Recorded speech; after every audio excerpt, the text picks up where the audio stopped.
Mateus 1, 18 a 25. O título que eu quero dar para a mensagem dessa noite é Yeshua. O texto diz assim: Ora, o nascimento de Jesus Cristo foi assim. Estando Maria, sua mãe, desposada com José, antes de se ajuntarem, achou-se ter concebido do Espírito Santo. Então José, seu marido, como era justo, e a não queria difamar, intentou deixá-la secretamente.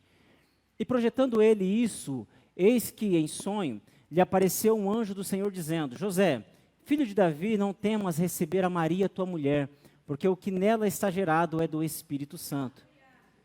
E ela dará à luz um filho, e lhe porás o nome de Jesus, porque ele salvará o seu povo dos seus pecados.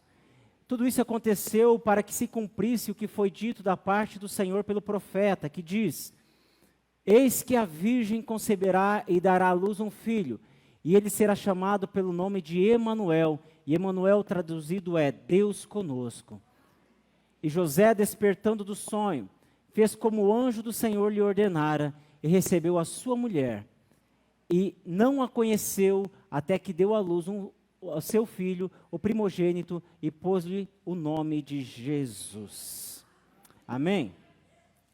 Nessa época de ano é interessante a gente sair de casa. A gente sai de casa, a gente não imagina quanta gente tem nessa cidade.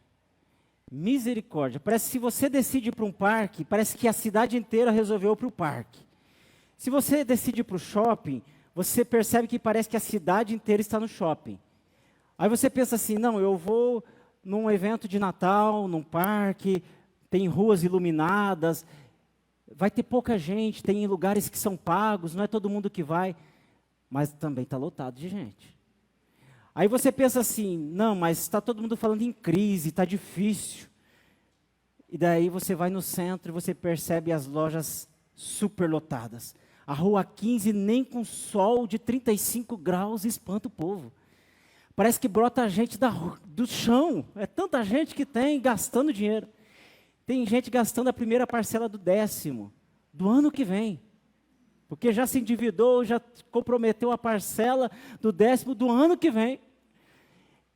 Isso que nós estamos em crise. Então, nessa época é uma loucura. Mas é gostoso também. A gente vê aquele tanto de gente, aquele movimento. Eu falo assim, eu gosto de passar a noite ali naquele viaduto da Ubaldino do Amaral e olhar a Visconde de Guarapuava iluminada, que some de vista assim. Eu acho lindo. Eu gosto muito de cidade pequena, de interior, de sítio, mas eu amo muito a área urbana também. Eu acho maravilhoso o progresso, eu acho maravilhoso luzes. A gente anda procurando árvores iluminadas, parques iluminados nessa época. E eu me lembro que quando era criança, a gente ia viajar e não tinha tanta iluminação assim. Quando a gente via uma casinha com uma janelinha iluminada, era o máximo para a gente. Hoje a gente tem opções de sobra, a prefeitura investe, e isso é maravilhoso. Mas essa loucura que nós presenciamos nessa época do ano, ela revela algumas coisas.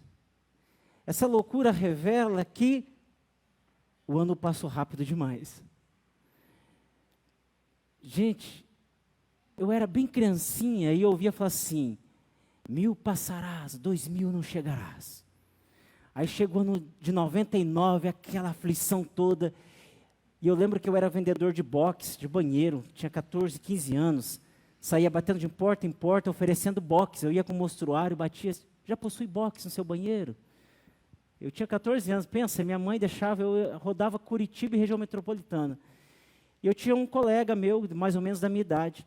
E quando chegou o ano 99, aquele negócio do bug do milênio, nós não vamos chegar no ano 2000. O rapaz entrou numa crise, e tirou a própria vida por conta disso. Eu falei, gente, que loucura. E essa loucura a gente vive constantemente, porque o tempo passa muito depressa, nós vamos entrar no ano 2024. E alguns achavam que não ia passar 99 para 2000. E nós estamos aqui, a geração do século passado. Estamos aqui triunfante. Amém? Mas essa loucura revela que o final de ano chegou, mas também revela algo muito importante para o nosso calendário, para a nossa vida como cristão: o Natal. Quando a gente vai se aproximando do final de ano, parece que o clima muda, parece que o ar muda, parece que os relacionamentos ficam diferentes. É porque está revelando que está chegando o Natal, mas é óbvio que Jesus não nasceu dia 25 de dezembro. É claro, alguns dizem que Jesus pode ter nascido em abril, outros dizem que Jesus pode ter nascido entre setembro e outubro, mas em dezembro não, porque era inverno e era praticamente impossível Jesus ter nascido no dia 25 de dezembro. Mas essa é uma data que foi escolhida para celebrar o nascimento do nosso Jesus. Nós celebramos o nascimento de Jesus nessa data que foi colocada no nosso calendário. Mas, infelizmente, essa data, ela se tornou uma data no decorrer dos anos, uma grande oportunidade para muitas pessoas. Oportunidade comercial.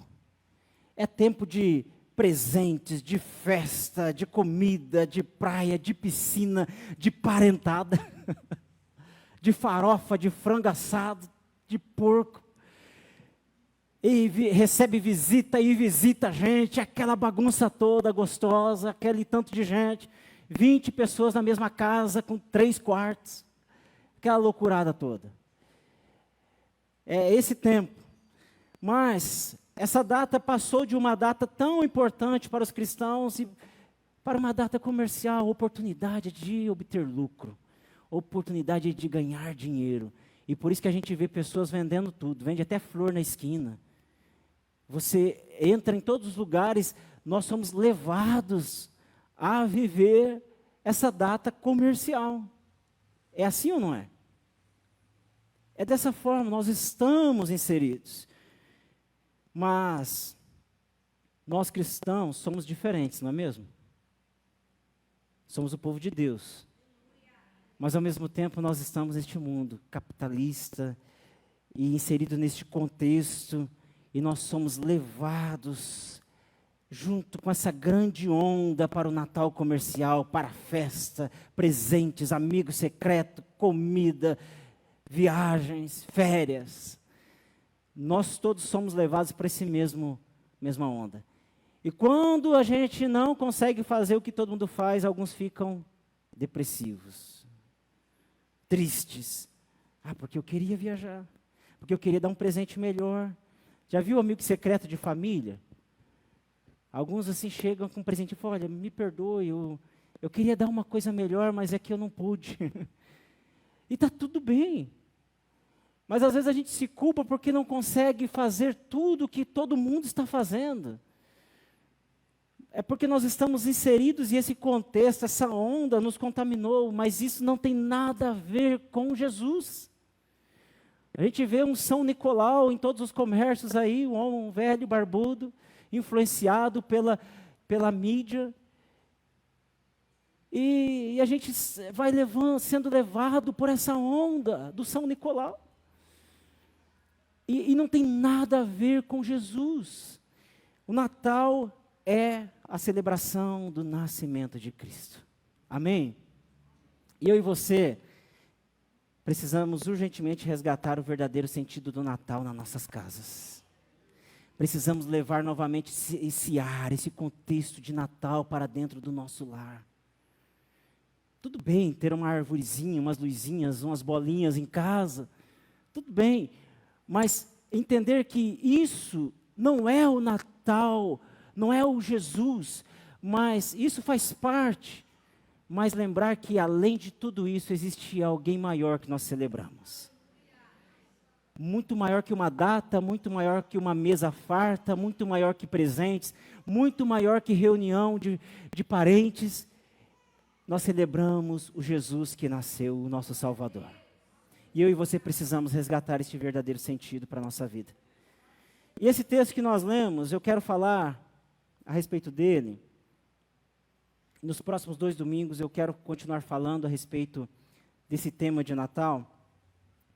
Esse texto aqui nós olhamos e percebemos que aparentemente para José e para Maria estava tudo normal.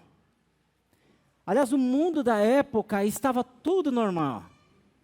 Não tinha novidade alguma no mundo da época, estava tudo acontecendo normalmente.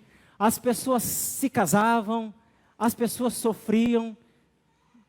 Entenda, eu não estou fazendo relação do sofrimento com casamento, só estou dizendo que as pessoas casavam, se davam em casamento, pessoas sofriam, pessoas padeciam de enfermidades, pessoas careciam de intervenções médicas, tinham diversos tipos de necessidades. As pessoas estavam vivendo uma vida normal, fazendo festa, fazendo viagem, indo para Jerusalém, frequentando os templos, comprando, vendendo, estava tudo normal. Tipo os dias de hoje, assim. Está uma crise, mas tem gente casando. Estão falando mal de casamento, que é uma instituição falida, mas tem gente casando. E isso é bom, porque ainda tem gente que acredita no casamento, e nós acreditamos, amém? E mesmo como naquele tempo nós vivemos altos impostos, e eles também estavam vivendo. Estava tudo normal, como nós vivemos. E se não tivesse uma ação sobrenatural, José e Maria estariam vivendo como um casal normal. Os preparativos para o casamento, José foi lá, pediu Maria em casamento, marcando a data do casamento, fazendo os convites do casamento, pensando nos padrinhos, pensando na data, pensando no local, pensando na comida, pensando na festa. Tudo normal. Se não fosse a ação sobrenatural.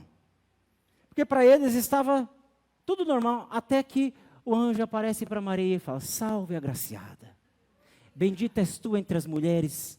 Quase completei aqui: bendito é o fruto do vosso ventre, Jesus. Estava tudo normal, até que o anjo aparece para Maria e dá o anúncio para ela: olha, você vai ser mãe do Salvador. Gente, pense a crise deste casal. Quando um casal está preparando para o casamento, e olha, nosso casamento, 16 anos atrás, foi nessa igreja, tinha 453 pessoas no nosso casamento. Que loucura, que loucura. Tinha 13 padrinhos de cada lado, uma loucura também. E a Jacira foi a nossa cerimonialista, com muitos anos de experiência, né, Jaci? Um dos primeiros casamentos. Uma loucura. Mas a gente vai fazendo a lista. Puxa, esse não pode ficar de fora. Pesquisa decoração, pesquisa qual que é o melhor cardápio que condiz com a nossa realidade. E se algo dá errado, a noiva entra em crise. A noiva vai entrar em crise. Fala assim: meu Deus do céu, não estava previsto isso. E se chegar no dia do casamento e o bolo não está lá, olha, a crise está feita. Se um padrinho se atrasa no dia do casamento, já é aquela tormenta. Agora imagine Maria chegar e falar para José: olha, um anjo apareceu para mim e disse que eu vou ficar grávida. A barriguinha começa a crescer. É crise ou não é? Está chegando os dias do casamento, está tudo preparado, coisa mais linda, as famílias na expectativa, um bom homem, uma boa moça, vai dar um casal perfeito. De repente vem essa notícia: poxa vida, que Deus resolveu estragar tudo? Que história é essa de estar grávida do Espírito Santo? E olha só, José, eu acredito que ele entrou em crise. Estava lá José serrando a madeira e falou assim: essa mulher me paga. O que eu vou fazer com essa mulher? José estava lá preparando os bancos, os móveis, e pensando: oh Deus, mas por que o Senhor foi aprontar isso? E agora, que culpa eu tenho disso? Porque o Senhor resolveu escolher a minha noiva. Mas José não estava pensando na ação sobrenatural. Naquele tempo, eles estavam noivos, então Maria estava prometida em casamento para José, mas o compromisso de noivado para os judeus daquela época já era como um casamento. Desfazer o noivado era já era um divórcio, tinha que dar carta de divórcio. Então José, ele começou a ter um projeto, falou assim: eu não quero difamar essa moça, vão achar que eu engravidei ela. E se eu falar que não, eu não sou o pai da criança, vai ser pior para ela, ela vai ser apedrejada e morta. Sabe de uma coisa, eu vou, fugir. Abandono ela, pelo menos eu saí por ruim, mas eu poupo a vida dela e da criança. E José estava projetando isso. E acredito que ele tenha ficado alguns dias ou meses ali, enquanto trabalhava, estava ali projetando isso. Aí José resolve tirar um cochilo e um anjo aparece para ele e fala assim: José, filho de Davi, não temas receber Maria como a tua esposa, porque o que dela está sendo gerado é do Espírito Santo. Ele precisava ter a experiência dele sobrenatural. Ela teve a experiência e ela não duvidou. Quando ela diz isso lá em Lucas capítulo 1, ela diz: Senhor, então cumpra-se em mim a tua vontade. Mas a experiência sobrenatural foi dela e ele precisava passar por isso. Então José fala assim: Senhor, está tudo bem então. O anjo aparece para ele e o anjo fala assim: olha, mas tem uma coisa, o nome dele será Yeshua. Jesus. Jeová é o Salvador. O Senhor salva. O anjo aparece para José e dá os detalhes, então acalma o coração de José. E diz o texto que nós lemos que José respeitou Maria, se casou com ela, mas não teve relações com ela até o dia do casamento, até que Jesus nasceu. E por isso aquela moça, Maria, virgem, que foi alvo de uma obra sobrenatural do Espírito Santo, foi o ventre escolhido para dar a luz ao nosso Salvador. O Salvador, ele não apareceu assim de uma vez. Ele precisou nascer numa família. Ele precisou nascer de forma natural. Até porque, irmãos, o mundo da época estava vivendo, apesar da normalidade, mas estava num caos. Mas o problema é que as pessoas acostumam viver num caos. Às vezes a gente se depara com realidades que fala assim: meu Deus, como uma pessoa pode viver num ambiente desse, numa cultura dessa, num contexto tão tóxico como este? Mas se acostuma. O mundo estava vivendo nessa situação, mas a humanidade precisava de um Salvador. E só precisa ser salvo quem está em apuros, concorda comigo? Ou alguém que está tudo bem precisa ser salvo? Só precisa ser salvo quem está em apuros. Eu me lembro agora, semana passada, eu acredito, essa chuvarada que deu por esses dias, em Santa Catarina, esse ano choveu 284 dias. Um mês e pouquinho só sem chuva. E ali em Santa Catarina, numa pequena cidade, um homem estava consertando uma ponte, reforçando, de repente a água vem, leva a ponte, ele se agarra no barranco, começa a cair e consegue se salvar. Ele se agarra e vai e consegue subir o barranco, e o filho dele gritando, o filho dele tinha recém feito uma cirurgia, não podia nem pular para salvar o pai. A humanidade estava desse jeito, se agarrando nos barrancos. E a enxurrada vindo e levando o que podia segurar. A humanidade precisava de um Salvador. E o Salvador, ele vem de um processo natural, ele tem o seu nascimento através de uma família. Um comentarista bíblico chamado Wiersbe, ele diz assim: para o povo judeu daquela época, o noivado equivalia ao casamento.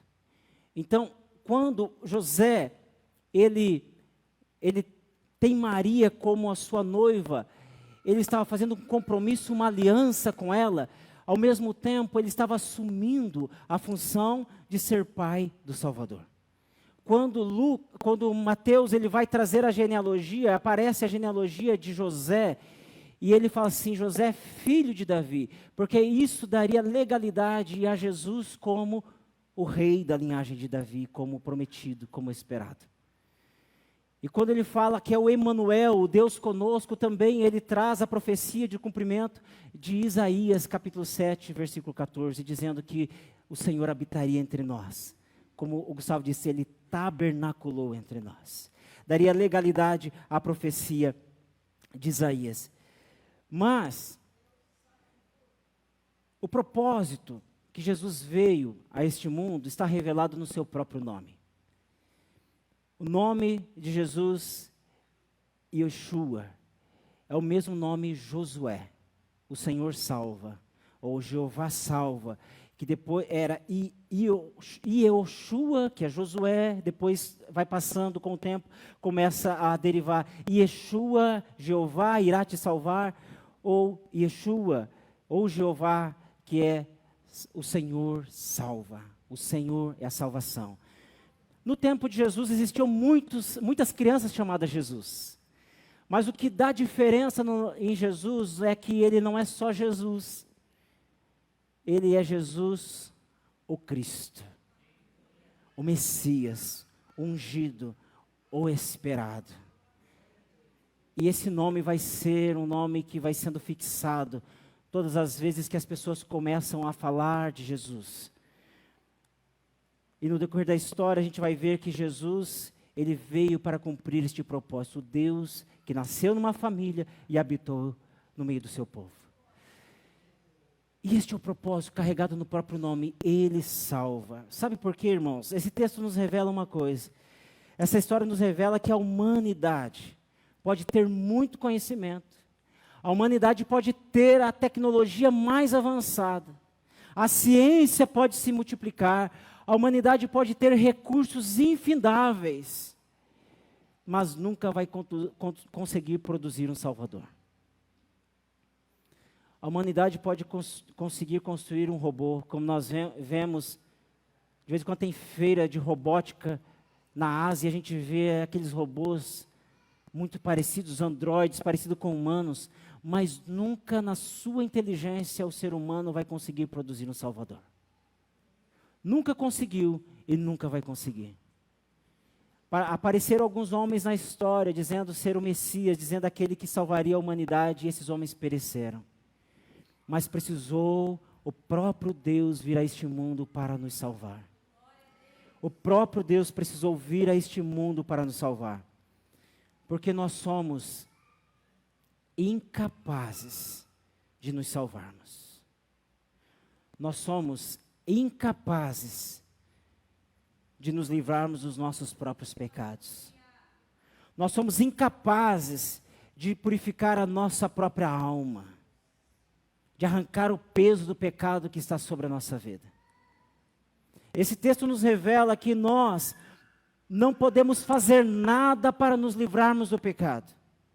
Esse texto nos revela que não há nada que façamos para sermos salvos por nós mesmos. Nenhum tipo de artifício nós podemos fazer. É só mesmo o Salvador. A nossa incapacidade revela o quanto nós precisamos de um Salvador. A nossa incapacidade revela o quanto nós somos medíocres, pequenos, fracos, e que necessitamos de alguém que nos salva, e que nos fortalece, e que nos torna dignos para entrarmos no céu. Nós precisamos do Salvador. Certa vez, um dia eu estava ministrando aqui na aula, num domingo pela manhã, e eu fiz algumas perguntas dizendo: se você chegasse no céu e tivesse um anjo lá para te receber, e o anjo pedisse para você assim: por que você acha que merece entrar aqui no céu? O que você responderia? Eu achei fantástico que uma pessoa rapidamente respondeu, falou assim: olha, eu não mereço estar aí, mas Jesus me fez merecedor. Alguém poderia responder, olha, eu mereço estar aí porque eu fui crente durante 30 anos. Eu mereço estar aí porque eu dediquei boa parte da minha vida em oração. Eu mereço estar aí porque eu já li a Bíblia de capa a capa 50 vezes. Eu mereço estar aí porque eu nunca roubei, eu nunca matei ninguém, eu sempre dei bom exemplo, nunca fiquei devendo para ninguém, então eu mereço estar aí. Nada disso nos faz merecedores do céu. A nossa limitação, incapacidade, e esse texto nos revela isso, que nós vamos entrar no céu somente por conta do Salvador, do Deus que se tornou homem, do Deus que deixou a sua glória e habitou entre nós. Não tem nada que façamos para sermos salvos, nada. Tudo que nós fazemos é em gratidão, é por aquilo que o Senhor fez por nós. Tudo que nós fazemos é reflexo daquilo que o Senhor fez por nós. Se nós oramos, é porque nós somos gratos a Deus pela salvação. Se nós desejamos conhecer mais ao Senhor através da palavra, é em gratidão pelo que Ele fez por nós. Se nós queremos nos santificar, não é para sermos salvos, mas é porque nós somos salvos. Se nós queremos falar de Jesus para outras pessoas, não é para sermos salvos, porque nós não somos salvos pelas obras, nós somos salvos por Jesus e basta. Isso basta. Se nós fazemos boas obras, se nós ajudamos o próximo, se nós oramos, se nós lemos a Bíblia, se nós queremos ser mais santos, é porque Ele nos salvou. E nós reconhecemos que nós podemos passar a nossa vida inteira em dedicação exclusiva para o Senhor. Ainda é pouco pela salvação que nós recebemos gratuitamente por Cristo Jesus. Esse Salvador é o Filho de Deus. É o Salvador que se aproximou de nós e nos atraiu. Porque nós estávamos mortos, nossos delitos e pecados, diz o apóstolo Paulo em Efésios capítulo 2, e morto não fala, morto não anda, morto não vê. E precisou Ele chegar até nós e nos ressuscitar, e nos atrair para perto dEle, e nos dar vida, e vida com abundância. Agora nós reconhecemos que nós não fizemos nada pela nossa salvação, para obter a nossa salvação. Mas o Salvador se fez homem, e Ele pagou um alto preço para que nós possamos ser salvos. Amém? E a minha pergunta é, o que é preciso fazer para viver o verdadeiro sentido do Natal? Não só nesses dias, mas em todos os dias da nossa vida. Primeiro, não tente se salvar sozinho. Tem gente morrendo porque está tentando se salvar sozinho. Tentar se sobreviver sozinho é loucura. É morte na certa. Você vai se desgastar, vai ficar doente, vai morrer e não vai conseguir. Não tente se salvar sozinho. Você tem um Salvador. Você tem um Salvador. Peça socorro ao Salvador. Peça socorro. E Ele que se aproxima de nós. Isso que é maravilhoso, Ele se aproxima de nós. Mais um exemplo de enchente, eu lembro, há uns 3 anos atrás, uma grande enchente em São Paulo, e as ruas como se fosse um rio, e alguém agarrado em uma bicicleta, e as pessoas gritavam dizendo, solte a bicicleta. E a pessoa não soltava a bicicleta. E aquela enxurrada como uma água, como quando estoura alguma barragem no meio da rua, e ele agarrado na bicicleta, encostado numa placa, e as pessoas gritavam, solte a bicicleta. E ele não soltou a bicicleta. E ele foi embora sozinho. Morreu. Foi embora agarrado na bicicleta, a água levou e ele morreu. Tem pessoa que tenta se salvar sozinho, se agarrando nos seus problemas, se agarrando na bicicleta e falando assim, eu não largo. E alguém dizendo, larga que você vai ser salvo. Deus está mais perto do que você imagina. Como aquela placa, aquele poste que ele poderia ter se agarrado e alguém iria de bote e salvaria ele, mas ele preferiu se agarrar na bicicleta. E tem pessoas dessa forma. Dessa forma, não tente se salvar sozinho. Largue os problemas. Deixe que a enxurrada leve e fale, Senhor, eu só quero o Senhor, eu só quero ser salvo. Me socorra, Senhor, em meio a esse turbilhão, em meio a essa enxurrada, em meio ao chão que eu nem consigo alcançar. Senhor, coloque um poste, uma placa, um bote salva-vidas e me socorra. Não tente salvar sozinho. Segundo, seja grato pela salvação. O bote salva-vida já chegou até você? Seja grato. Não olhe para o bote e fale assim, mas esse bote, esse botinho furado, de madeira, não podia ser um bote. Um cruzeiro, com alguém personalizado, me chamando pelo nome. Eu quero dizer assim, o bote salva-vida já foi até você. Você já foi salvo. E não foi o Zé da Couve que te salvou, foi o próprio Deus, o Filho de Deus, que desceu da sua glória e entregou a sua própria vida para nos salvar. Aproveite esse tempo, dê lembrancinhas, dê presente, faça festa, receba os parentes, vá na casa de parente. Mas não deixe de trazer à memória que você foi salvo por Jesus Cristo. E só por Jesus Cristo. Eu fui salvo porque o meu pai, eu fui salvo porque eu fiz isso. Não, você foi salvo por Jesus. É certo que Jesus pode ter usado a sua mãe, que orou e muito por você. Você pode ter sido salvo porque alguém fez algumas campanhas de oração por você.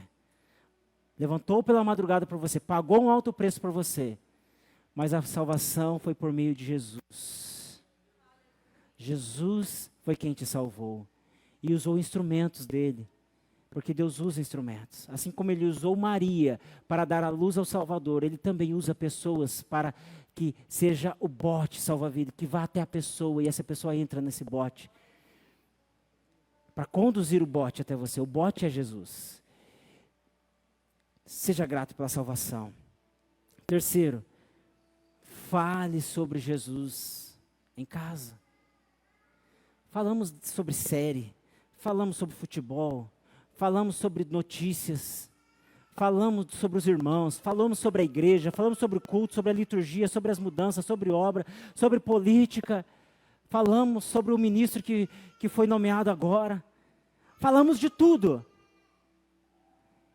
E falamos pouco sobre Jesus. Falamos muito pouco sobre Jesus. Nós temos tanta opção, você pode colocar o celular, a Bíblia em áudio, e tem até áudio como da dramaturgia, que vai colocando os personagens ali para você viver, parecendo que estava lá naquele tempo. Ouça a palavra, tira um tempo para falar de Jesus. Jesus precisa ser lembrado na casa dos cristãos. Nós somos cristãos, nós somos o povo de Deus. Precisamos falar de Jesus, precisamos postar nas redes sociais sobre Jesus. Mas muito mais do que postar, precisamos viver Jesus dentro de nós, refletir na nossa casa. O Salvador, ele nasceu em uma família. Ele foi ensinado numa família. Ele foi cuidado por uma família. Ele foi educado por José, por Maria, que ensinaram os princípios, ensinaram sobre as Escrituras Sagradas. Ensinaram sobre a Bíblia, sobre histórias bíblicas. Os seus filhos conhecem sobre a Bíblia? Ou eles confundem Daniel com Elias? Quem foi lançado na cova dos leões? Foi Davi. Quem que jogou a pedra no gigante? Foi Daniel. Você tem falado para os seus filhos? Eles conhecem histórias bíblicas? Conhecem princípios? Assim, não, quem jogou a pedra no gigante foi Davi. Quem foi lançado na cova dos leões foi Daniel. E você sabia que o Daniel não era jovem quando foi lançado na cova dos leões? Daniel tinha mais de 80 anos de idade quando foi lançado na cova dos leões. Já era um idoso. Pense, o milagre é muito maior ainda. Um homem com mais de 80 anos que não negou a sua fé. E foi lançado na cova dos leões e o Senhor tapou a boca dos leões. Nós precisamos falar de histórias bíblicas, precisamos falar de Jesus.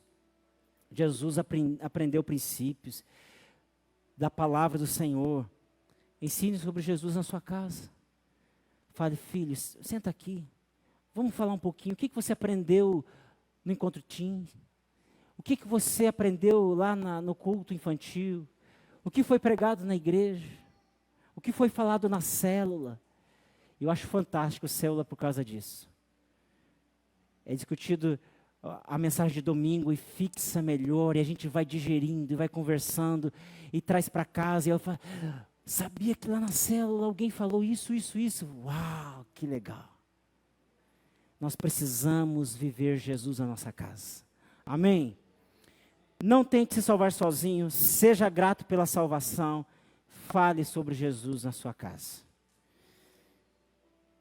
Amém? O Salvador está mais perto do que a gente imagina. Hoje pela manhã eu estava ali na minha sala, teve o curso de batismo pela manhã, depois todo mundo saiu, eu fui para a minha sala. E da hora que estava saindo, fui trancar a porta da minha sala e falei, cadê a chave? E procurei na minha mesa a chave, procurei no bolso. E olha que é um molho de chave, deve ter umas 20 chaves. E eu, quando percebi, a chave estava na minha mão. Estava na minha mão, eu com a mão direita querendo procurar a chave, ela estava na minha mão esquerda. Falei, olha, não é que a chave está na minha mão e eu procurando a chave. Eu já estava indo para cá, eu acho que eu deixei cair a chave. No tempo de Jesus, Jesus estava tão pertinho e tinha pessoas não percebendo. Jesus. Nessa época de Natal, nós somos engolidos por esse contexto comercial. E a gente vai, compra presente, pensa em presente, pensa nos parentes, pensa no amigo secreto, pensa no cardápio, pensa que dia que a gente vai descansar. Só está faltando tantos dias para dar uma paradinha.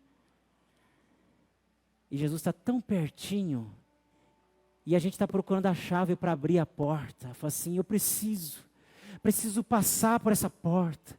Eu preciso de uma saída, preciso de uma solução. E de repente fala assim, está aqui. Está tão pertinho, o Salvador está tão perto, mas muitas vezes nós não percebemos.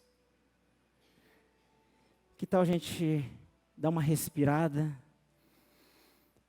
e falar assim, Senhor, eu sei que o Senhor está perto. E que o Senhor não passa despercebido na minha vida. Que eu não passe um dia sem te perceber. Que eu não passe um dia sem lembrar do Senhor. Que eu não passe um dia sem falar do Senhor Jesus na minha casa. Que eu não passe um dia sem me ajoelhar na beira da minha cama e falar, Senhor, muito obrigado por me salvar. Muito obrigado por perdoar os meus pecados. Senhor, eu luto contra os meus pecados e percebo que quanto mais eu luto, eu não consigo vencer. Mas muito obrigado porque o Senhor veio a este mundo para me salvar.